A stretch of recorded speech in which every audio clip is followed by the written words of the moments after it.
Very good morning students, welcome to another class. Last class में हमने genetics से related कुछ बहुत ही इंपॉर्टेंट टर्मिनोलॉजी को अंडरस्टैंड किया था और हमने बात की थी मेंडल के date of birth, place of birth, his death year, when was his experiments conducted, कब वो पब्लिश हुए, कब वो रेड आउट हुए और रीडिस्कवरी ऑफ मेंडल्स वर्क कब हुई थी और किन्होंने की थी, बहुत ही इंटरेस्टिंग ट्रिक्स के साथ। आइए आज हम उसे आगे बढ़ाते हैं और सबसे पहले हम ये पता करते हैं कि आई टोल्ड यू कि मेंडल का वर्क 1866 में पब्लिश हुआ था, बट 34 ईयर्स तक यानी 1900 तक उनके वर्क को कोई रिकॉग्निशन नहीं मिला था। He died in 1884 before recognition for his work. तो ऐसा क्या कारण था कि इतना ब्यूटीफुल, इतना बढ़िया वर्क होने के बावजूद भी उन्हें वो रिकॉग्निशन नहीं मिला? Let's read. ये सब डायरेक्ट क्वेश्चंस हैं जो 2 मार्क, 3 मार्क या इवन 5 मार्क्स में भी आपके स्कूल्स में भी पूछे जा सकते हैं। Let's see. So reasons for non recognition of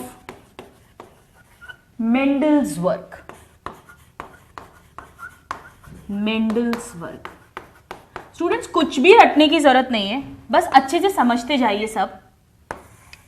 पहली बात तो ये कि ऑस्ट्रिया कोई बहुत बड़ी कंट्री नहीं थी, कोई बहुत फेमस कंट्री नहीं थी, कोई बहुत पावरफुल कंट्री नहीं थी, like England, like Britain, right? तो और उस समय कम्युनिकेशन इतना अच्छा नहीं था।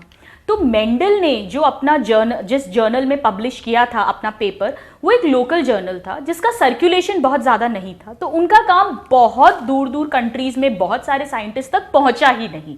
सो there was limited circulation of journal, limited circulation of journal in which his work was published. Number 2, चलो आज तो मान लीजिए कि आपके पास कोई जर्नल है और आप उसको नहीं भी भेज पा रहे हो, तो आप इंटरनेट के थ्रू या उसको स्कैन करके भेज दोगे, व्हाट्सएप कॉपी करके भेज दोगे, मेल करके अटैचमेंट लगा के भेज दोगे। बहुत सारे तरीके हैं कम्युनिकेट करने के। टेलीफोन से आप फोन से बता दोगे किसी को। So there are so many ways of communication, but उस समय आज की तरह कम्युनिकेशन आसान नहीं था। हम बात कर रहे हैं 1800s की, अदर हाफ ऑफ 1800s, अब तो 2018 चल रहा है।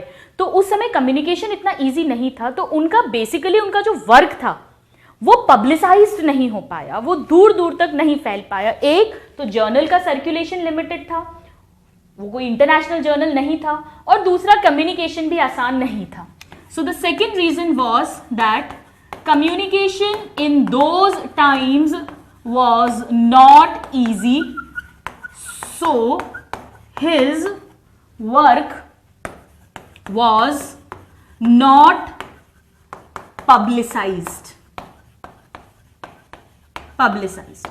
और मेंडल एक मॉन्क थे, एक सेंट थे, उन्हें कोई बहुत ज़्यादा एम्बिशन भी नहीं था, तो उन्होंने बहुत कोशिश भी नहीं करी। उन्होंने कहा मेरे को तो जो करना था, मेरा काम वो मैंने ऑथेंटिकली कर दिया है।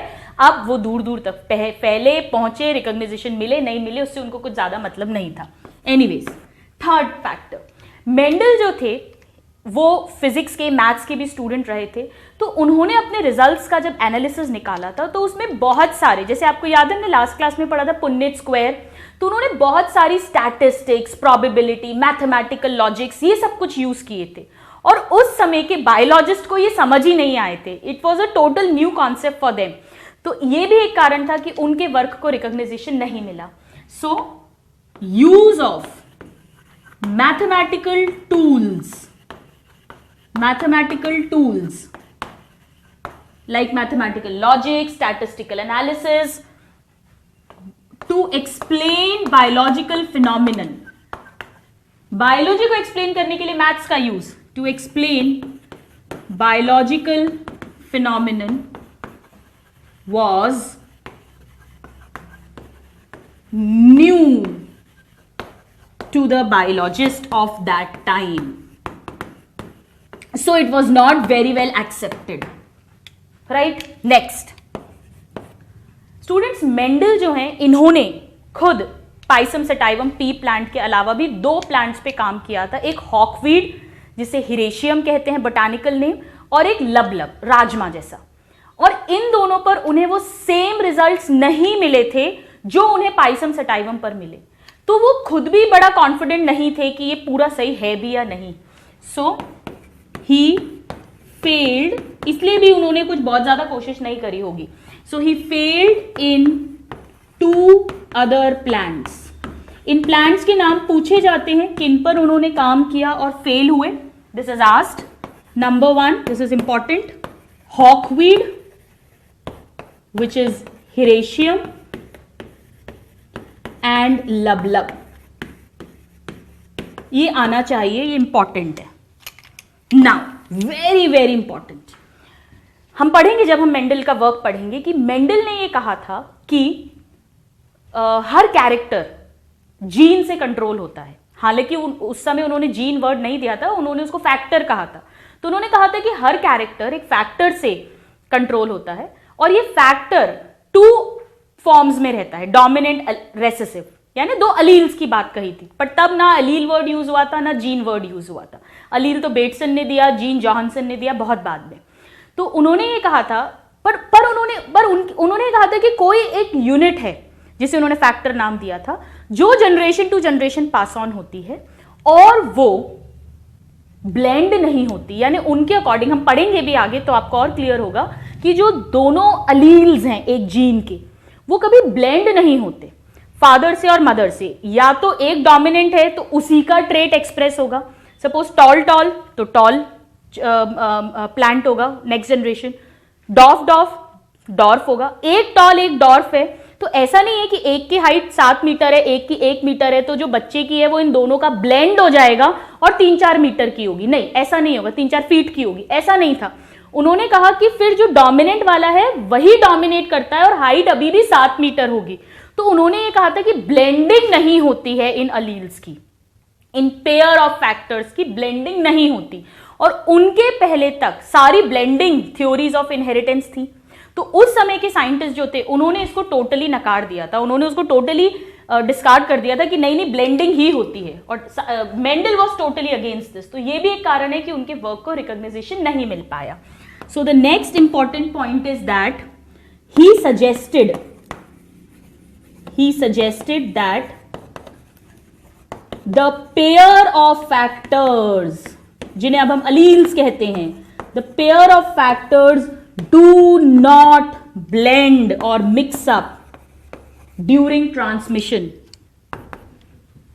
Do not blend, very very important, which was unacceptable by his contemporaries, unacceptable by his contemporaries of that time, क्योंकि उस समय पर सब यही contemporaries, क्योंकि उस समय पर सब यही कहते थे कि ब्लेंडिंग होती है। उस समय डार्विन को पढ़ने में पूरी दुनिया लगी हुई थी, क्योंकि डार्विन ब्रिटेन के थे। ब्रिटेन एक सुपर पावर था, उनके पास बहुत अच्छा कम्युनिकेशन था उस कंट्री के पास, उसके इंटरनेशनल जर्नल्स थे। सो ये भी एक रीजन था, लेट मी राइट। और डार्विन उस समय इनके कंटेम्प्रेरी भी थे। आपको याद है डार्विन ने ही, मैं इसको ऊपर लिखूंगी आपको अच्छे से समझ आ जाए, दिख जाए, डार्विन ने उस समय पे थ्योरी ऑफ नेचुरल सिलेक्शन दिया था और डार्विन ने पैनजेनेसिस थ्योरी दी थी, जो भी एक ब्लेंडिंग इनहेरिटेंस की थ्योरी है। तो इसीलिए इनकी नॉन ब्लेंडिंग को किसी ने भी अप्रूव नहीं किया, किसी ने भी एक्सेप्ट नहीं किया था। So the next reason was that the whole world was busy in studying Darwinism or in studying the work of Darwin, because he was from a very what मेरे को very भी नहीं बोलना चाहिए, सुपर पावर ब्रिटेन ही था, the land of rising sun कहते हैं। और एक और बड़ा इंपॉर्टेंट कारण ये था कि मेंडल ने ये बताया था कि एक फैक्टर है, एक कोई यूनिट है, डिस्क्रीट प्रॉपर यूनिट है, जो एक जनरेशन से दूसरे जनरेशन में पास ऑन होती है, वो पेयर के फॉर्म में रहती है, उसमें कभी मिक्सिंग अप नहीं होती है। लेकिन वो इसका कोई फिजिकल प्रूफ नहीं दे पाए थे स्टूडेंट्स, क्योंकि उस टाइम तक क्रोमोसोम, डीएनए, जीन, इन सब की डिस्कवरी ही नहीं हुई थी। तो उन्होंने कहा था कि है तो जरूर ऐसा, लेकिन वो उसका कोई प्रूफ नहीं दे पाए थे physically, right. So he could not provide physical proof, any physical proof for his factors, ये जो प्रेजेंस ऑफ फैक्टर्स है इसके लिए कोई प्रूफ नहीं था उनके पास कि ये क्या है, किसके बने हुए हैं। वो तो बाद में पता चला कि वो जीन है और वो डीएनए का बना हुआ है, और वो क्रोमोसोम जो है उसमें डीएनए होता है और डीएनए पे जीन्स होते हैं, और यही जीन्स वो मेंडल के फैक्टर्स हैं, ये पेयर में रहते हैं, अलील्स के फॉर्म में रहते हैं और वो इनहेरिट होते हैं। तो मेंडल ने कहा तो सब कुछ सही था, बट उस समय के लोगों को, उस समय के साइंटिस्ट को, वर्ल्ड को समझ नहीं आया। So very very very important. Alright, now फिर मेंडल के सक्सेस के क्या रीजंस है वो पढ़ते हैं अब हम। उनका वर्क जब रीडिस्कवर हुआ और इतना ज्यादा रिकॉग्निशन मिला उन्हें, that he is considered father of genetics. So let's read now the reasons for success of Mendel. ये सब स्टूडेंट्स 3 मार्क 5 मार्क में स्कूल में क्वेश्चन आते हैं। अब देखिए उनके सक्सेस के रीजंस क्या थे। पहली चीज तो ये स्टूडेंट्स कि इनके पहले जितने भी साइंटिस्ट थे वो बहुत सारे कैरेक्टर्स को एक साथ स्टडी करते थे, जबकि मेंडल ने 1 कैरेक्टर एट अ टाइम यानी मोनोहाइब्रिड क्रॉस या ज्यादा से ज्यादा 2 character eight a time study किया। यानी वो ऐसे प्लांट्स लेते थे जो पूरे सेम थे सिवाय एक कैरेक्टर के, उसमें ट्रेट ऑल्टरनेटिंग था, टॉल, डॉर्फ, राउंड सीड या रिंकल्ड सीड ऐसे, या 2 characters at a time. So the main reason of success was that he considered only 1 or 2 characters. He considered या कहें he studied या he experimented only 1 or 2 characters at a time, which is different from his predecessors. उसके predecessors जो थे, उनके पहले के scientist सारे कैरेक्टर्स एक साथ पढ़ते थे तो कुछ भी कंक्लूजन नहीं निकल पाता था। इसलिए मैं आपको बोलती हूँ जो टॉपिक पढ़ रहे हो उसको अच्छे से पढ़ो। ऐसा नहीं कि पढ़ बायो रहे हो, दिमाग में फिजिक्स है, डर केमिस्ट्री का लग रहा है, जो पढ़ रहे हो उसको अच्छे से पढ़ो, तो you will also get success like Mendel. Anyways, next उनका जो एक्सपेरिमेंटल मॉडल था वो उन्होंने बहुत बढ़िया चूज किया था। क्यों अच्छा था वो अभी हम थोड़ी देर में पढ़ेंगे। So the next reason was his choice of experimental material या एक्सपेरिमेंटल मॉडल। एक ही बात है, और हमने लास्ट क्लास में पढ़ा है वो क्या है, Pisum sativum, that is garden pea या एडिबल पी जो हम घरों में मटर खाते हैं। तो उनका जो चॉइस था वो भी बड़ा बढ़िया था, क्योंकि उन्हें सेम रिजल्ट्स हॉकफीड या लबलब में नहीं मिले थे, बट पाइसम सटाइवम में वो आइडियल जेनेटिक्स का मॉडल उन्होंने चूज किया था। नाउ थर्ड इंपॉर्टेंट सक्सेस का रीजन जो था उनका, वो रीजन था जो उनके नॉन रिकॉग्नाइजेशन का भी एक कारण था। उनके नॉन रिकॉग्नाइजेशन का क्या कारण था, एक कि वो उन्होंने मैथ्स के टूल्स यूज किए थे तो बायोलॉजिस्ट को समझ नहीं आया, और यही एक्चुअली उनकी सक्सेस का भी कारण बना, क्योंकि बाद में जब साइंटिस्ट को स्टैटिस्टिकल एनालिसिस, मैथमेटिकल टूल्स की समझ आई तो उन्होंने देखा कि कितना ब्यूटीफुली मेंडल ने सब कुछ एक्सप्लेन किया है। सो he used statistics and mathematical logics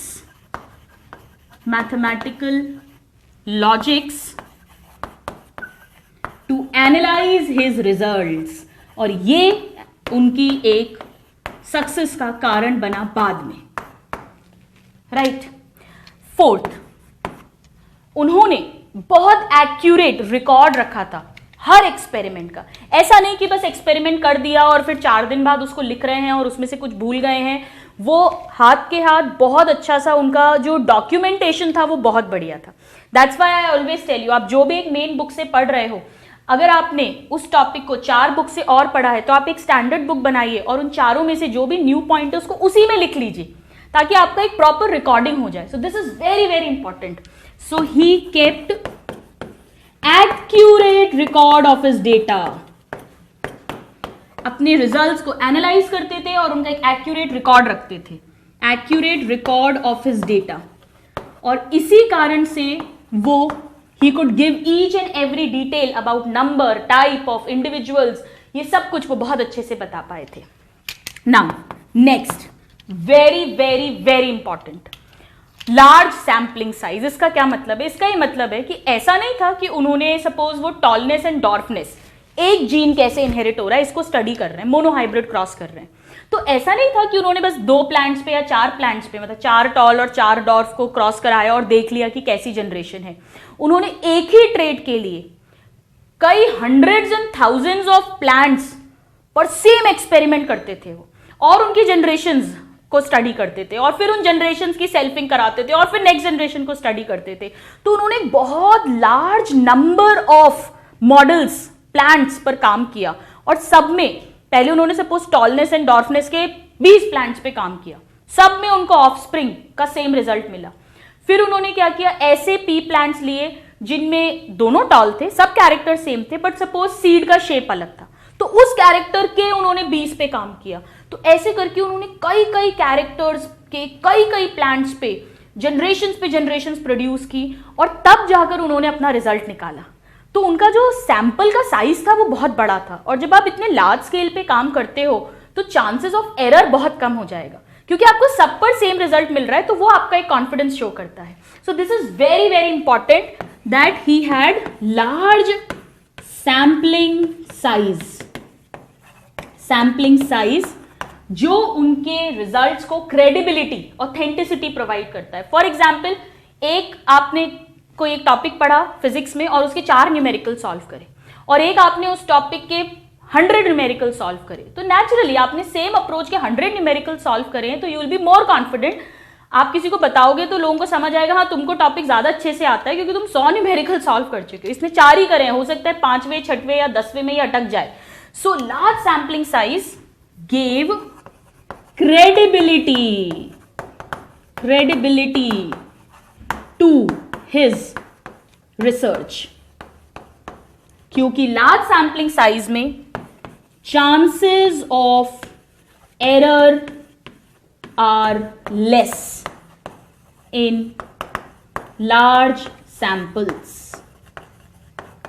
और ये उन्होंने कैसे किया था? He conducted, please note my language, he conducted experiments on many plants for the same trait and obtained several offsprings, and he got the same results. So his sampling size was very large.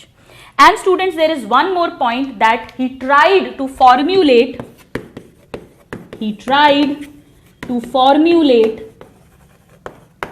theoretical explanations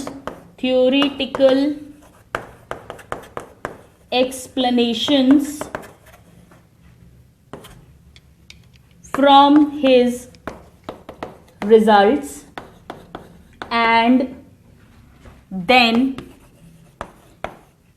rechecked or retested this theory. इसका बड़ा simple सा मतलब है, suppose Mendel ने कोई cross करा, 20 plants पे cross करा एक ट्रेट के लिए, फिर दूसरे ट्रेट के लिए 20 पे किया, तीसरे ट्रेट के लिए 20 पे किया, तो उन्हें कुछ कॉमन, उन्होंने कोशिश की, उन्होंने ऐसा नहीं कि बस ये लिख दिया कि मैंने टॉल को डॉट से क्रॉस कराया तो मुझे ये मिला, इसको इससे क्रॉस कराया तो मुझे ये मिला, इसको इससे क्रॉस कराया तो मुझे ये मिला। उन्होंने कोशिश की एनालाइज करने की कि क्या मैं इससे कोई कॉमन कंक्लूजन पे पहुंच सकता हूं। तो उन्होंने उन रिजल्ट से कुछ थ्योरी निकालने की कोशिश की, कुछ लॉजिक निकालने की कोशिश की, कुछ कॉमन निकालने की कोशिश की, और सपोज उनको कुछ कॉमन मिला तो उन्होंने उस कॉमन को रीटेस्ट करा, फिर और एक्सपेरिमेंट्स करके।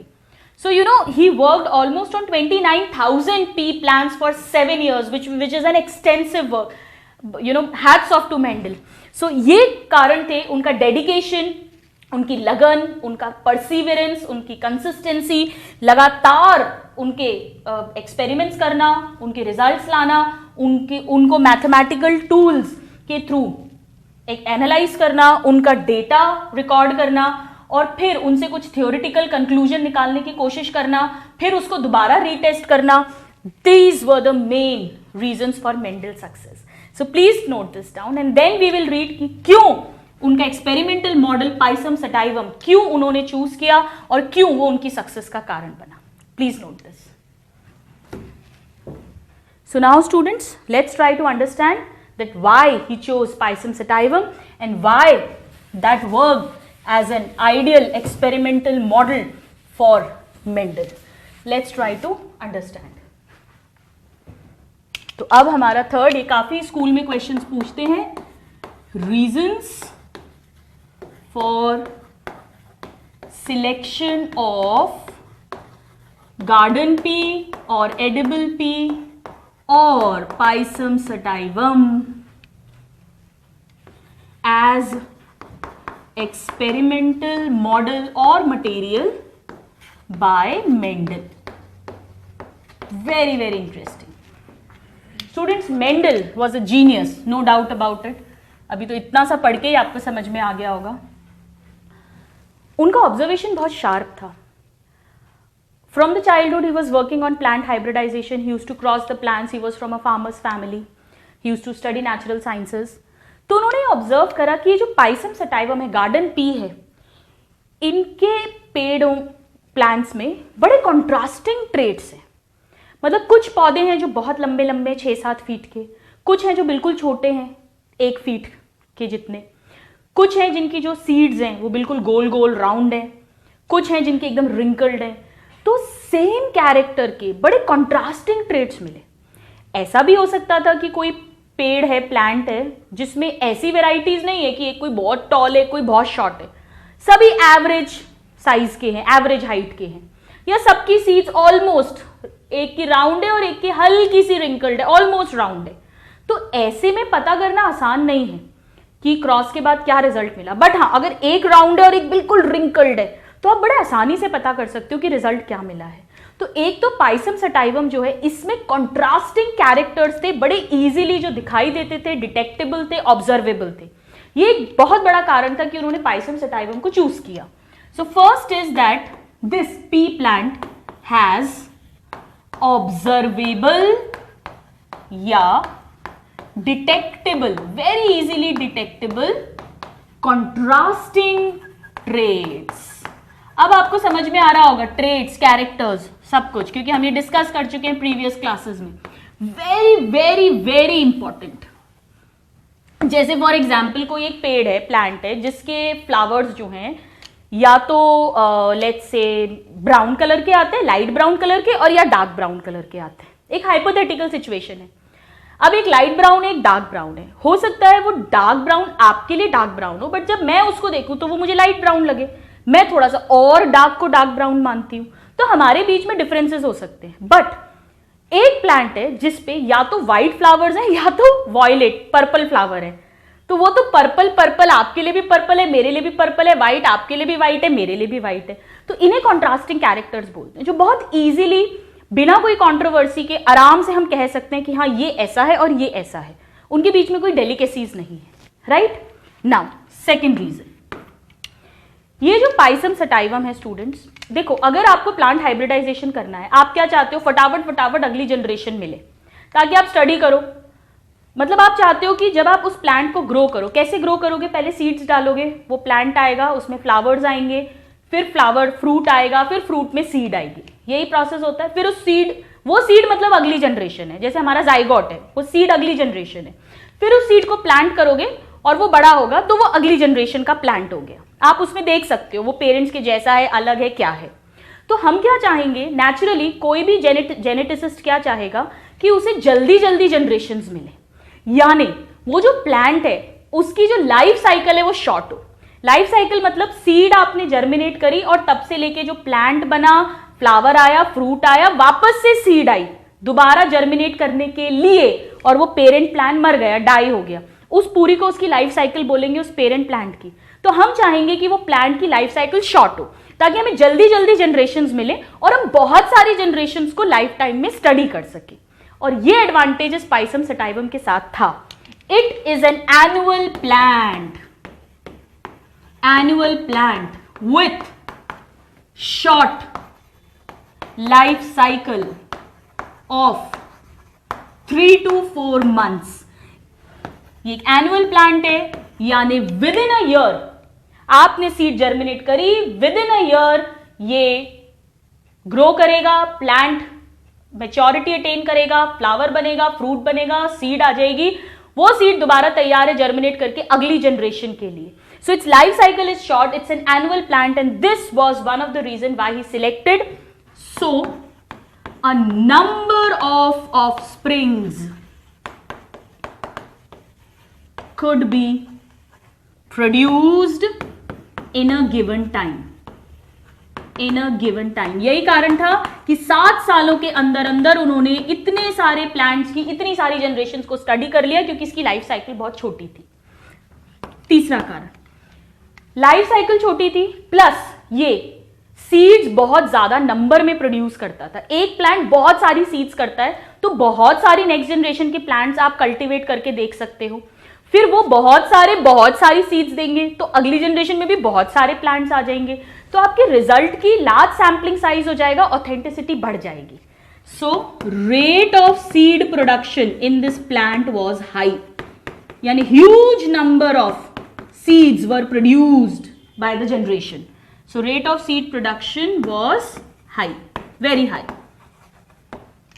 अब क्योंकि आपको फटाफट सीड्स मिल रही हैं, बहुत सारी सीड्स मिल रही हैं, उन सीड्स को जर्मिनेट करना है, ग्रो करना है, तो वो प्लांट ऐसा होना चाहिए जिसको आप इजीली कल्टीवेट भी कर सको. अगर वो प्लांट को ग्रो करना बड़ा डिफिकल्ट है, उसको बड़ी स्पेसिफिक कंडीशंस चाहिए ग्रोथ के लिए, उसको बहुत सारी जगह चाहिए, वो बड़ा सा ट्री है, तो वो पता नहीं कब ग्रो होगा, एक्सपेरिमेंट्स अच्छे से नहीं हो पाएंगे.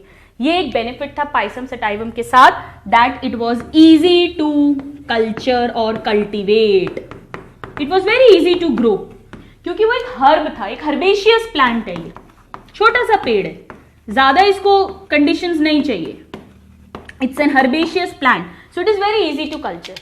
तो एक तो बड़े अलग अलग कॉन्ट्रास्टिंग कैरेक्टर्स मिलते हैं, दूसरा शॉर्ट लाइफ साइकिल है, खूब सारी सीड्स प्रोड्यूस होती हैं, और बड़ा आसानी से ग्रो हो जाता है. तो कुल मिला के उन 7 सालों में इन कारणों से खूब सारे उन्होंने generations with contrasting traits of a character उनको स्टडी करने को मिल गया. और क्या कारण थे? वेरी वेरी इंपॉर्टेंट स्टूडेंट्स, ये जो पाइसम सटाइवम है, इसका जो फूल आता है, फ्लावर, वो एक बाइसेक्सुअल फ्लावर है. हम बॉटनी में इसको पढ़ते हैं 11th क्लास में. बाइसेक्सुअल मतलब इसके अंदर जो मेल रिप्रोडक्टिव पार्ट है और फीमेल रिप्रोडक्टिव पार्ट है, वो दोनों सेम फ्लावर के अंदर है, राइट? यानी पोलन ग्रेन्स और एग्स दोनों सेम फ्लावर के अंदर ही रहते हैं. तो नेचुरली इसमें सेल्फ पॉलिनेशन होता है. वो बड बिना फ्लावर के ओपन हुए, बिना बड के ओपन हुए, उसके अंदर ही सेम फ्लावर का ही पोलन और एग के बीच में फर्टिलाइजेशन होकर सीड फॉर्मेशन हो जाता है. यानी नेचुरली इसमें सेल्फ पॉलिनेशन होता है, राइट? तो हम इसमें सेल्फ पॉलिनेशन करवा सकते हैं क्योंकि वो होता ही है नेचुरली. प्लस पी प्लांट एक ऐसा प्लांट है, ये गार्डन पी, जिसमें बहुत आसानी से हम उसके एंथर्स हैं या स्टिग्मा है, मतलब एंथर्स जो, उसको हम रिमूव भी कर सकते हैं.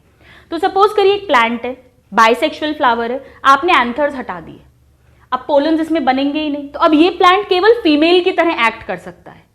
दूसरी तरफ आपने क्या किया, एक दूसरा मेच्योर प्लांट लिया, उसके जो पोलन्स हैं एंथर्स में, उन पोलन्स को इस प्लांट के ऊपर, जिसके एंथर्स हटा दिए हैं, तो सेल्फ पॉलिनेशन अब नहीं होगा, उस पे आपने डस्ट कर दिया. तो पोलन तो आए दूसरे प्लांट से और एग इसी प्लांट का, यानी क्रॉस पॉलिनेशन करवा दिया आपने. दोनों का डिफरेंट जीनोटाइप्स होगा, यही तो क्रॉस पॉलिनेशन की डेफिनेशन लास्ट क्लास में पढ़ी थी. 2 जेनेटिकली डिसिमिलर प्लांट्स के बीच में जब पॉलिनेशन होगा, तो हम आर्टिफिशियली बड़े आराम से क्रॉस पॉलिनेशन करवा सकते हैं, क्योंकि इसके एंथर्स इतने बढ़िया विजिबल हैं कि अपन आसानी से उनको रिमूव कर सकते हैं. और सेल्फ पॉलिनेशन तो होता ही है. तो आपको स्टडी करने के लिए चाहे सेल्फ पॉलिनेशन कराना हो तो भी ये प्लांट यूजफुल है, आपको क्रॉस पॉलिनेशन कराना है तो भी ये प्लांट यूजफुल है. So very very important that it's a bisexual, so self pollination, और वो भी कैसा सेल्फ पॉलिनेशन है, बड के अंदर ही हो जाता है, कली के अंदर ही. So self pollination which is bud pollination type, self pollination occurs naturally. तो जब सेल्फ पॉलिनेशन चाहिए तो ये कर लो, करता ही है ये, और बड़े आसानी से क्रॉस पॉलिनेशन करवा सकते हैं. Easily cross pollinated artificially. Artificially cross pollination भी इजी है. हाँ, अगर सपोज करिए इसके एंथर्स इजीली विजिबल ही नहीं होते तो फिर हम उन एंथर्स को नहीं निकाल पाते, या ऐसे एंथर्स होते हैं कि उसको रिमूव करते में स्टिग्मा भी डैमेज हो रहा है, फीमेल रिप्रोडक्टिव पार्ट भी डैमेज हो रहा है, तो भी हम आसानी से क्रॉस पॉलिनेशन नहीं कर पाते। तो इसका कुछ स्ट्रक्चर ही ऐसा था, क्लोज्ड फ्लावर होता है, बाइसेक्सुअल फ्लावर होता है, सेल्फ पॉलिनेशन नेचुरली होता है, क्रॉस पॉलिनेशन आप करा सकते हो, तो आपको तो सारे बेनिफिट्स हो गए। ये कारण था कि क्यों पाइसम सटाइवम मेंडल ने सिलेक्ट करा और क्यों इसने उन्हें बहुत अच्छे रिजल्ट्स दिए। Please note this. So now students, let's try to understand कि मेंडल ने कैसे ये क्रॉस पॉलिनेशन करवाया, क्या टेक्निक उन्होंने डिवाइस करी। So now the technique used by Mendel for this cross pollination. How did he do it? इसका एक बहुत अच्छा डायग्राम आपके एनसीईआरटी में बना हुआ है, मैं आपको थ्योरी एक्सप्लेन करती हूँ, उसके बाद आप उसको अभी तुरंत ही एनसीईआरटी से वो डायग्राम देख लीजिएगा ताकि आपको क्लियर हो जाए, बिकॉज एनसीईआरटी के every line, every word, every diagram is important. Alright, now इन्होंने जो टेक्निक डिवाइस करी थी that is called emasculation and bagging technique. Bagging technique. By this technique he cross pollinated. और अब हम क्रॉस पॉलिनेटेड का मतलब जानते हैं, दो genetically dissimilar plants of the same species are crossed और मेटेड। सबसे पहले इन्होंने क्या किया, बड़ा सिंपल है, बाइसेक्सुअल है, एक ही फ्लावर के अंदर एंथर भी है, स्टिग्मा भी है, पोलन ग्रेन्स भी प्रोड्यूस होंगे और एग्स भी प्रोड्यूस होंगे, नेचुरली सेल्फ पॉलिनेशन होगा, हम वो नहीं चाहते। इन्होंने सबसे पहले इमेच्योर स्टेज में ही, पोलन्स नहीं बने हैं अभी, एंथर्स को रिमूव कर दिया। एंथर्स बड़े इजीली विजिबल होते हैं तो इजीली प्लक हो जाते हैं। तो अब ये जो फ्लावर है ये या ये प्लांट है, अब ये सिर्फ कैसा रह गया, फीमेल, क्योंकि अब इसके पास सिर्फ फीमेल रिप्रोडक्टिव पार्ट है, स्टिग्मा है जो एग बनाएगा। इस process of removal of anther को कहते हैं इमास्क्यूलेशन। तो सबसे पहले इन्होंने क्या किया, removal of anther from immature bisexual flower, right, and this is known as emasculation. अब क्वेश्चन आता है emasculation का बेनिफिट क्या है स्टूडेंट्स, कि सेल्फ पॉलिनेशन प्रिवेंट हो जाए। So why emasculation is done? Because it prevents self pollination. Very very important. Nothing to mug up if you know the concept. अब दूसरे नंबर पे इन्होंने क्या किया, अभी तो ये मैच्योर है, हमें वेट करना पड़ेगा कि वो मैच्योर हो जाए। तो मैच्योर होने तक हो सकता है कि नेचुरली कोई वेक्टर्स के थ्रू, कोई इंसेक्ट्स के थ्रू किसी दूसरे प्लांट का पोलन आकर और इसके ऊपर डस्ट हो जाए, हम वो नहीं चाहते। तो वो अनडिजायरेबल क्रॉस पॉलिनेशन को प्रिवेंट करने के लिए ये जो बाइसेक्सुअल फ्लावर है, जो अब बाइसेक्सुअल नहीं, अब फीमेल की तरह काम कर रहा है, इसको हम इमैस्क्यूलेटेड फ्लावर बोलते हैं, इसको बैग से कवर कर दिया, इसे बैगिंग बोलते हैं। So now covering of emasculated female flower, अब समझ आ रहा है, अब वो सिर्फ फीमेल है। सो emasculated female flower by bag, this is called bagging। इसीलिए इस टेक्निक का नाम है emasculation and bagging। और बैगिंग हम क्यों कर रहे हैं, ताकि जब हम चाहें तभी हम उस बैग को हटाकर और डिजायर्ड पोलन को ट्रांसफर करेंगे, नहीं तो नहीं। So this is done to prevent undesired cross pollination. तो हमने सेल्फ पॉलिनेशन को भी प्रिवेंट कर दिया इमैस्कुलेशन से, और हमने अनडिजायरेबल क्रॉस पॉलिनेशन को भी प्रिवेंट कर दिया। अब किसी मैच्योर प्लांट से, फ्लावर से, उसके पोलन्स को हम डस्ट कर देंगे इस फीमेल फ्लावर पे, इमैस्कुलेटेड फ्लावर पे, जब भी ये मैच्योर होगा।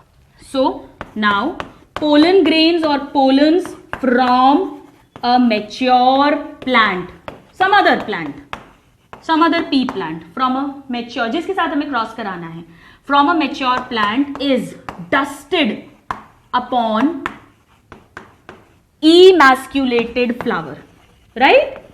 इसके ऊपर हमने डस्ट कर दिया, which is a female flower of course, यह फीमेल की तरह काम कर रहा है। तो इससे क्या हो जाएगा? Desired cross pollination, desired cross pollination will happen. जिस भी प्लांट का मेल पार्टनर चाहिए वहां से पोलन्स ले लिए और ये इमैस्कुलेटेड का फीमेल पार्टनर हो जाएगा। सो डिजायर्ड क्रॉस पॉलिनेशन अकर्स। जब क्रॉस पॉलिनेशन होगा तो सीड्स बनेंगे, उन सीड्स को फिर कलेक्ट कर लिया जाता है और उनको फिर वापस से जर्मिनेट कर देंगे ताकि उससे प्लांट्स आ जाए। सो सीड्स प्रोड्यूस्ड, और बहुत सारी सीड्स प्रोड्यूस होती हैं, ये हमने पढ़ा है, ये एक सक्सेस का कारण है कि पाइसम सटाइवम पर क्यों काम सक्सेस हुआ, बहुत हाई नंबर में सीड्स प्रोड्यूस होती हैं। So seeds produced are collected, germinated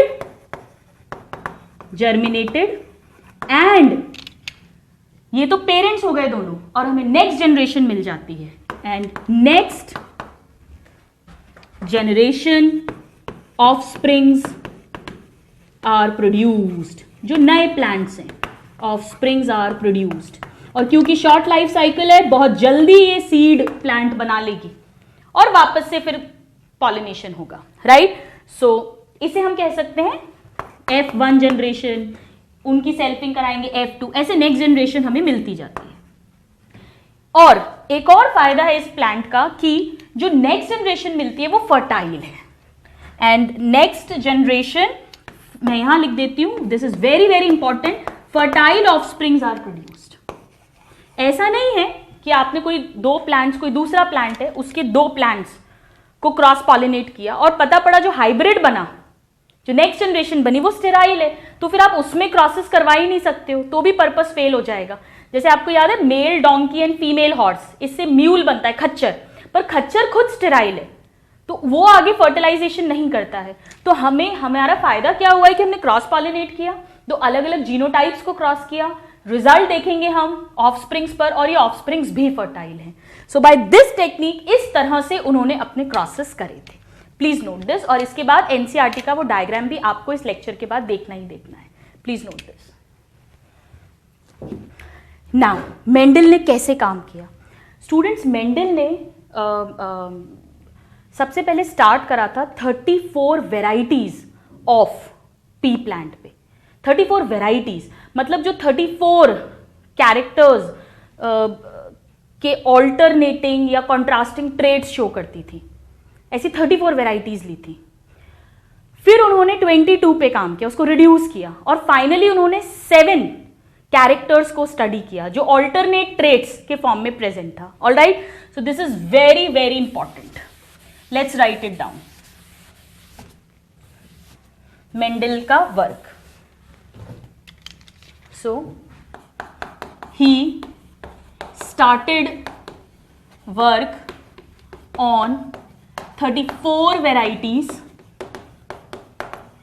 then reduced it to 22 and finally worked on 7 pair of contrasting traits। अब ये बड़ा इंपॉर्टेंट है जो नेक्स्ट मैं आपको बता रही हूं पॉइंट, उसको अच्छे से समझ लेना, बिल्कुल कभी भी गलती नहीं होगी। उन्होंने 7 कैरेक्टर्स पे काम किया, तो ट्रेड्स कितने हो गए? हर कैरेक्टर 2-2 फॉर्म्स में है। जैसे प्लांट की हाइट, ये कैरेक्टर है, इस कैरेक्टर पर उन्होंने काम किया, ये 1 पेयर ऑफ ट्रेड के फॉर्म में है, टॉल या डॉर्फ। तो ऐसे अगर 7 कैरेक्टर्स पे काम करेंगे तो ट्रेड्स कितने हो गए? 14। क्लियर? अब हर ट्रेड के लिए उन्होंने प्योर लाइन ली। प्योर लाइन का मतलब अगर उन्हें टॉल प्लांट को क्रॉस करवाना है डॉर्फ प्लांट से, ये इमैस्कुलेशन बैगिंग के थ्रू, तो उन्होंने वो टॉल कौन सा लिया? वो प्योर टॉल लिया। प्योर टॉल मतलब 2 टॉल होंगे, उनको क्रॉस करा होगा तो टॉल आया होगा, फिर उसको सेल्फिंग करी होगी सेम टॉल से, उसी जनरेशन के टॉल से, तो फिर टॉल आया। तो ऐसे 5 मोर देन 5 जनरेशंस तक क्रॉसिंग करवाते गए होंगे, तब वो वाला टॉल लिया। तो प्योर ब्रीडिंग टॉल को प्योर ब्रीडिंग डॉर्फ के साथ क्रॉस कराया। ऐसे ही प्योर ब्रीडिंग राउंड सीड को प्योर ब्रीडिंग रिंकल्ड सीड के साथ क्रॉस कराया। तो कैरेक्टर्स कितने लिए 7, ट्रेड्स कितने स्टडी के 14, प्योर ब्रीडिंग वेराइटीज कितनी हो गई, हर ट्रेट के लिए प्योर ब्रीडिंग है, 14 ट्रेट है तो 14 ट्रू ब्रीडिंग वेराइटीज ली। क्लियर? इसमें कुछ भी रटने की जरूरत नहीं है, सिर्फ समझना है। So he worked on, very important, how many characters? 7 characters। कितने? हर में 1 पेयर कॉन्ट्रास्टिंग ट्रेट्स हैं, सो 7 कैरेक्टर्स और 14 ट्रेट्स एंड कितनी प्योर ब्रीडिंग वेराइटीज ली? 14 एंड 14 प्योर लाइन्स या pure breeding varieties of pisum sativa. मैं बार बार नहीं लिख रही हूं, ठीक है? तो 7 कैरेक्टर्स, 14 ट्रेट्स और 14 ही प्योर ब्रीडिंग या ट्रू ब्रीडिंग वेराइटीज हैं हर ट्रेट के लिए। आइए अब हम उन ट्रेट्स को लिखते हैं। अब ये जो मैं टेबल बना रही हूं स्टूडेंट्स, इसको बिल्कुल रटने की जरूरत नहीं है, मैं आपको बड़े इजी वे में इसको समझा दूंगी। 7 है, लेट्स राइट 1 2 3 4 5 6 7, ठीक है? अब सबसे पहले हम लिखेंगे कि उन्होंने कैरेक्टर क्या लिया। कैरेक्टर, अब देखो कैरेक्टर को याद करने का तरीका बताती हूं, बिल्कुल सिंपल है। सबसे पहले प्लांट की हाइट, प्लांट हाइट मतलब स्टेम की हाइट, तो चाहे प्लांट हाइट लिखा हो या स्टेम हाइट लिखा हो, एक ही बात है, स्टेम की हाइट। अब वो बड़ा हुआ होगा, फ्लावर आया होगा, फ्रूट आया होगा, सीड आ गई होगी, तो सबसे पहले सीड, सीड का कलर, सीड का शेप, सीड का कलर, सीड का शेप, फिर वो सीड को हमने जर्मिनेट किया, वो बड़ी हुई, उसमें से फ्लावर आया, तो फ्लावर का कलर और फ्लावर का शेप नहीं, फ्लावर की होती है पोजीशन, राइट? फिर फ्रूट आया, फ्रूट जो होता है उसे पाइसम सटाइवम में पॉड कहते हैं, जो फली होती है। अब आप एक बार में समझ लो, फ्लावर तो आपको पता है, जो मटर हम घर में लाते हैं तो फली होती है उसकी, ऐसी ऐसी फली, ये फ्रूट है एक्चुअली उसका, इसको ही पॉड कहते हैं। तो पॉड जो है वो फ्रूट है, और ये फिर 2 पार्ट्स में अपन ऐसे खोलते हैं और इसके अंदर हमें दाने मिलते हैं, ये मटर के दाने, ये सीड्स हैं, these are the seeds. Clear? तो ये पॉड है, फ्रूट, और ये सीड्स है, राइट?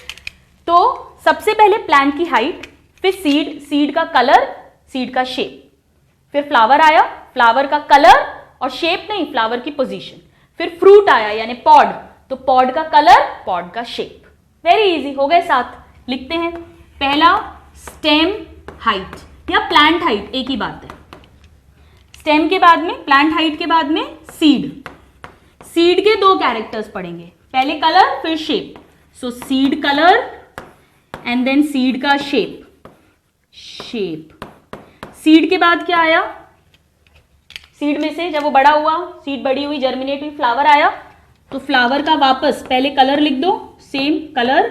अब फ्लावर का शेप नहीं, फ्लावर की होती है पोजीशन, सो फ्लावर पोजीशन। और फिर इस फ्लावर में आया फ्रूट, और फ्रूट यहां पर क्या है? पॉड, पॉड, तो पॉड का भी कलर और शेप, पॉड और सीड दोनों का कलर और शेप है, फ्लावर का कलर और पोजीशन है। मैंने सब में कलर पहले लिखा है ताकि हमें याद करना इजी हो। सो स्टेम या plant height, seed colour, seed shape, flower colour, flower position, fruit colour, fruit shape. Clear? या पॉड, राइट? नाउ अब इनके हम लिखेंगे ट्रेट। एक होगा डोमिनेटिंग ट्रेट, डोमिनेटिंग मतलब अगर वो दोनों पेरेंट से आया तो भी एक्सप्रेस होगा, और अगर वो एक ही पेरेंट से आया है तो भी वही वाला फिनोटाइप, वही वाला ट्रेट एक्सप्रेस होगा, तो उसे डोमिनेंट कहते हैं, dominant. And please note students, dominant को हमेशा कैपिटल लेटर से डिनोट करते हैं, कैपिटल केस या कैपिटल लेटर, ये हमें पता होना चाहिए।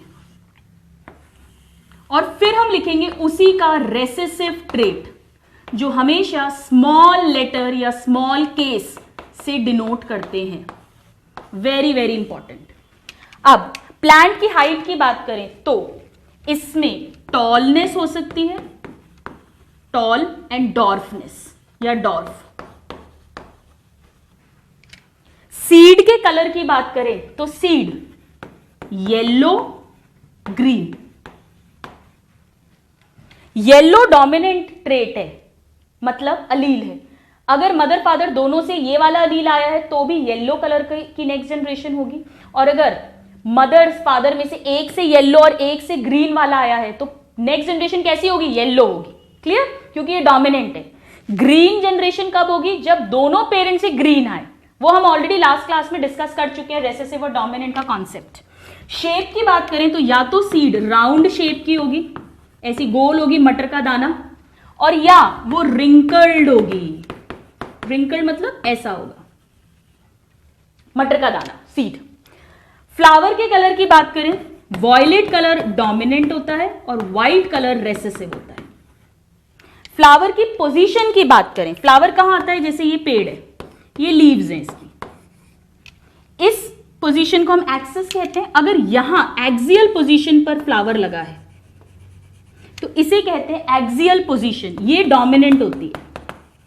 और अगर फ्लावर एक्सिस वाली पोजीशन पे नहीं है, प्लांट की किसी स्टेम की, ब्रांच की टर्मिनल एंड पर है, this is axial and this is terminal, ये टी से टॉल नहीं है, टर्मिनल, तो रेसेसिव ट्रेट है इसका टर्मिनल पोजीशन।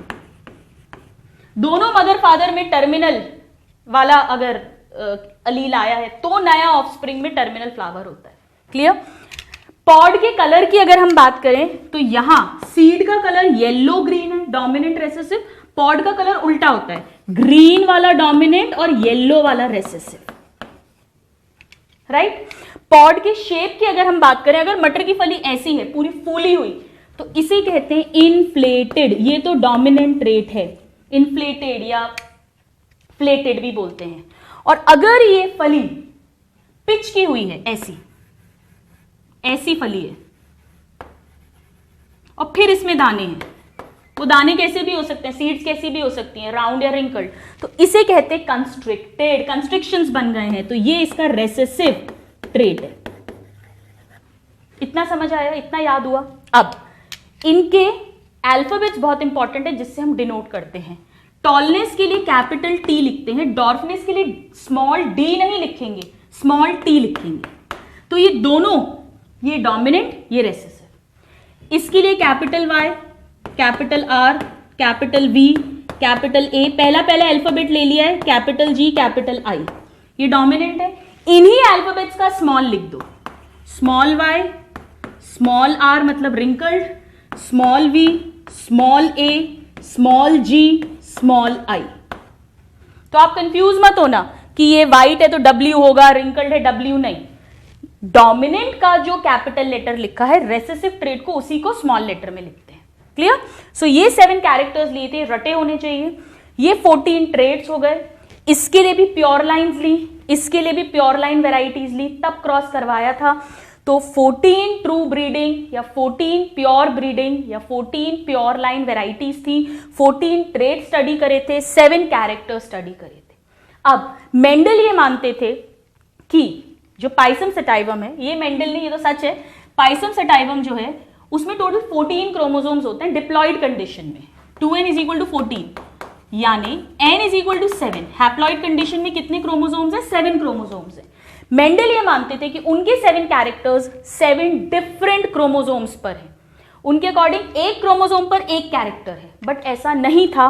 और ये बाद में, बहुत बाद में एक साइंटिस्ट आए हैं, ब्लिक्स्ट, जिन्होंने बताया था। सो नाउ लेट्स राइट किस क्रोमोसोम पर कौन सा कैरेक्टर था। So chromosome number as explained by और एज गिवन बाय, ये क्वेश्चन आता है Blixt, Blix scientist, very very important this naming, Blixt. इन्होंने बताया था कि मेंडल के जो 7 कैरेक्टर्स हैं वो 7 क्रोमोसोम्स, 7 डिफरेंट क्रोमोसोम्स पर नहीं, बल्कि टोटल 4 क्रोमोसोम्स पर हैं। अब पहले इसको सीरियल ऑर्डर में याद करो, बड़ा सिंपल है। प्लांट की हाइट, फिर सीड आएगी तो सीड का कलर, सीड का शेप, फिर फ्लावर आएगा, फ्लावर का कलर, फ्लावर की पोजीशन, और फिर फ्रूट आएगा। सो पॉड का शेप, पॉड का कलर एंड पॉड का शेप। अब इनका क्रोमोसोम याद रखने का मैंने एक फॉर्मूला बनाया था जब मैंने पढ़ा था, 41 71 454, 41 71 454। हाइट 4th क्रोमोसोम पर, हाइट का जो जीन है वो फोर्थ क्रोमोसोम, होमोलोगस क्रोमोसोम्स होंगे, एक मेल से एक फीमेल पार्टनर से आएगा, उस फोर्थ क्रोमोसोम पर ये हाइट का जीन था।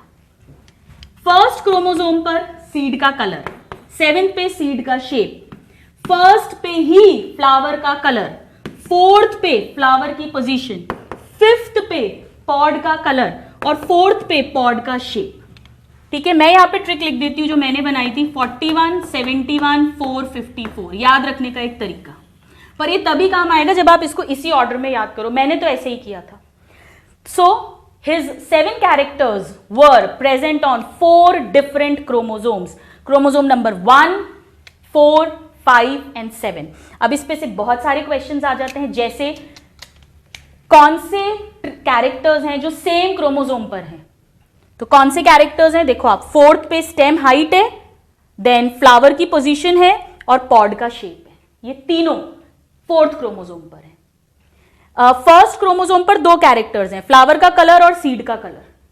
सेवेंथ क्रोमोसोम पर एक ही है, एक ही कैरेक्टर है, सीड का शेप। फिफ्थ क्रोमोसोम पर भी एक ही है, पॉड का कलर। तो अगर आपको ये टेबल आता है तो ऐसे आप कोई भी क्वेश्चन सॉल्व कर सकते हो। जैसे फोर्थ क्रोमोसोम है, वो कौन कौन से कैरेक्टर्स को कंट्रोल करता है, इस कैरेक्टर को कंट्रोल कर रहा है, इसको कर रहा है और इसको कर रहा है। तो ऐसे आप कैसे भी सॉल्व कर सकते हो इसको, कान ऐसे कैसे कैसे भी पकड़ो, आप कोई भी क्वेश्चन सॉल्व कर सकते हो। सो इट इज वेरी इंपॉर्टेंट कौन सा कैरेक्टर किस क्रोमोसोम पर है। Total 7 characters were present on 4 different chromosomes, chromosome number 1, 4, 5 and 7। बाकी मेंडल ने जो 7 कैरेक्टर्स चूज किए थे उनमें से कोई भी कैरेक्टर क्रोमोसोम नंबर 2, 3, 6 पर नहीं था, right. So you note this table, very very very important. और फिर हम कुछ और पढ़ेंगे। So students, let's write down these 2 points, they are very very important. क्यों, वो भी हम अभी समझते हैं। So Mendel believed that his 7 characters were present on 7 different chromosomes. This is what he believed. But, let me write but, Blixt suggested, or Blixt actually proved, Blixt finally proved, very very important, Blixt finally proved that those 7 characters were present on only 4 chromosomes, on only 4 chromosomes. Very very important. Chromosome का number लिख लेते हैं, chromosome number 1, 4, 5 and 7। In 4 chromosomes पर 7 traits थे, fourth पर 3 traits थे, first पर 2 traits थे, 3 + 2 5, और 5 और 7 पे 1 ट्रेट था। इस पर 3 ट्रेट्स थे, इस पे 2 ट्रेट्स थे और इन पर एक ट्रेट था, या character, sorry not trait, character, right. This is for your remembrance. Now let us discuss Mendel ने कैसे क्रॉसेस कराए थे, मेंडल की स्ट्रैटेजी क्या थी, और फिर हम पढ़ेंगे कि नेक्स्ट क्लास में कि कैसे मेंडल ने 1 जीन इनहेरिटेंस, 2 जीन इनहेरिटेंस, कैसे क्या प्रोसेस थे एक्चुअली, और क्या उससे रिजल्ट्स आए और क्या लॉज बने। So now very very important, strategy of Mendelian cross. Mendel का जो वर्क था, क्रॉसेस थे, उसकी क्या स्ट्रैटेजी थी, लेट्स डिस्कस। बड़ी सिंपल सी स्ट्रैटेजी थी। मेंडल ने पहले एक प्योर ब्रीडिंग वेराइटीज ली उन्होंने, और वो जो प्योर ब्रीडिंग वेराइटीज थी वो कंट्रास्टिंग ट्रेड्स की थी, वो पेरेंट जनरेशन थी। नेचुरली दोनों होमोजाइगस होंगी, एक टॉल है कैपिटल टी, तो एक डॉर्फ होगी स्मॉल टी, या एक राउंड सीड है कैपिटल आर, तो एक रिंकल्ड सीड होगी स्मॉल आर। तो ऐसे कंट्रास्टिंग लिया। तो सबसे पहले उन्होंने प्योर ब्रीडिंग यानी homozygous, pure breeding varieties of plants with contrasting traits were crossed. Right? So pure breeding varieties, तो अगर 14 ट्रेड्स हैं तो 14 प्योर ब्रीडिंग वेराइटीज ली होंगी. अभी हम एक कैरेक्टर की बात कर रहे हैं.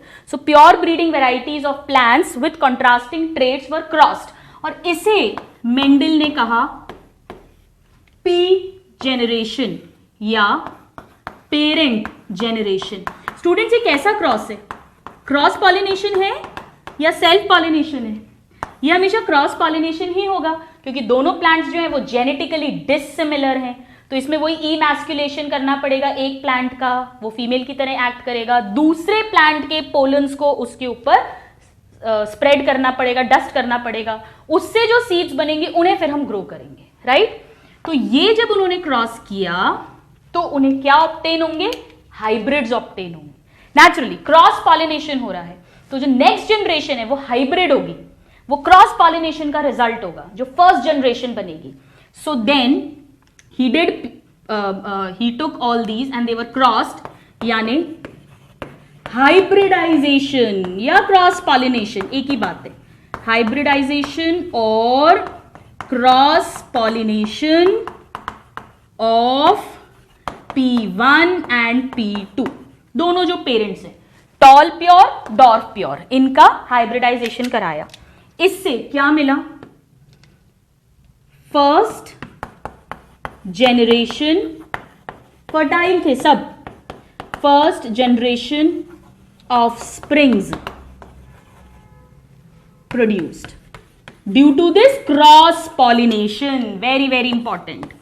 तो फर्स्ट जनरेशन कैसे बनी? क्रॉस पॉलिनेशन से. कोई भी कैरेक्टर, कोई भी ट्रेट लिए हो चाहे, इस फर्स्ट जनरेशन को उन्होंने कहा F1 ऑफ स्प्रिंग या F1 प्रोजेनी, यानी फर्स्ट जनरेशन. आपको याद है हमने लास्ट क्लास में पढ़ा था फिलियल. F मतलब फिलियल, फिलियल मतलब जो भी जनरेशन बन रही है.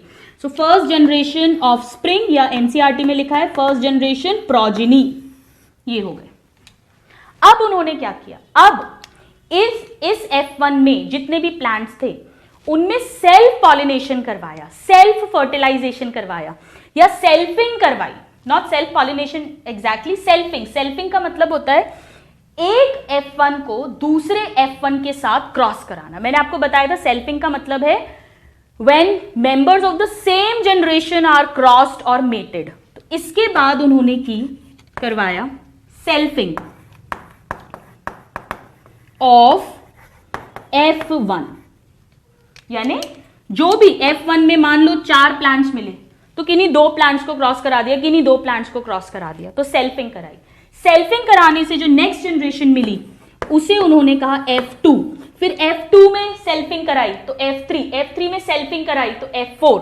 सो subsequent generations produced of offsprings. Obviously ये उनका तरीका था काम करने का. हम स्ट्रैटेजी की बात कर रहे हैं. इन्हें उन्होंने फिर टर्म दिया सेकेंड जनरेशन, जो F1 की सेल्फिंग से मिलेगी, जो सीड्स बनी F1 की सेल्फिंग से, उसे जर्मिनेट करके जो प्लांट्स बने वो F2. फिर F2 के बाद को सेल्फ करवाया, 2 F2 प्लांट्स को सेल्फ कराया, क्रॉस कराया, तो F3, F4 and so on. तो क्रॉस पॉलिनेशन, हाइब्रिडाइजेशन कराया पेरेंट जनरेशन का, उससे F1 जनरेशन मिली, और F1 की सेल्फिंग से F2, F2 की सेल्फिंग से F3 एंड सो ऑन. यहां पे भी selfing of F1, F2 and so on. F1 की सेल्फिंग से F2, F2 की सेल्फिंग से F3, F3 की सेल्फिंग से F4 and so on. F मतलब फिलियल जनरेशन, नेक्स्ट जनरेशन मिलती गई. ये स्ट्रैटेजी थी मेंडल के काम करने की. पहले मेंडल ने एक एक जीन के इनहेरिटेंस को पढ़ा, यानी एक एक character eight a time study करा उन्होंने. इसी तरह से एक टॉल एक dwarf, pure tall pure dwarf को क्रॉस कराया, फर्स्ट जनरेशन मिली, उसमें रिजल्ट्स नोट करे. फिर उनकी सेल्फिंग कराई, सेकेंड जनरेशन मिली, उसमें रिजल्ट्स नोटिस करे. ऐसा एक कैरेक्टर पे किया, कई प्लांट्स में. फिर सेकेंड कैरेक्टर उठाया, ऐसे दो पी प्लांट्स लिए जो बिल्कुल सेम थे पर सीड का शेप अलग था, उनको ऐसे ही क्रॉस करा, फिर तीसरा कैरेक्टर लिया, चौथा कैरेक्टर लिया, 7 कैरेक्टर्स पर सेम वर्क किया, सेम रिजल्ट्स मिले, लार्ज सैम्पलिंग साइज, उनका डेटा रखा, फिर उन्होंने दो दो कैरेक्टर्स को एट अ टाइम स्टडी किया। इस तरह से मेंडल ने वर्क करा। सो नेक्स्ट क्लास में हम पढ़ेंगे स्टूडेंट्स, आज की क्लास में तो हमने पढ़ा मेंडल के नॉन रिकॉग्नाइजेशन के क्या रीजंस हैं, मेंडल की सक्सेस के क्या रीजंस हैं, what is the reason for selection of pea plant, and we talked about the 7 characters, the 14 contrasting traits, the 14 pure breeding varieties on which Mendel worked. Next class में हमने of course emasculation and bagging जो technique use करी थी इस cross pollination के लिए उसे discuss किया। नेक्स्ट क्लास में we will begin with Mendelian crosses, कैसे मेंडल ने 1 जीन इनहेरिटेंस को स्टडी करा, उससे क्या लॉज निकाले। See you in the next class. Till then a very happy learning and have a good day. Thank you.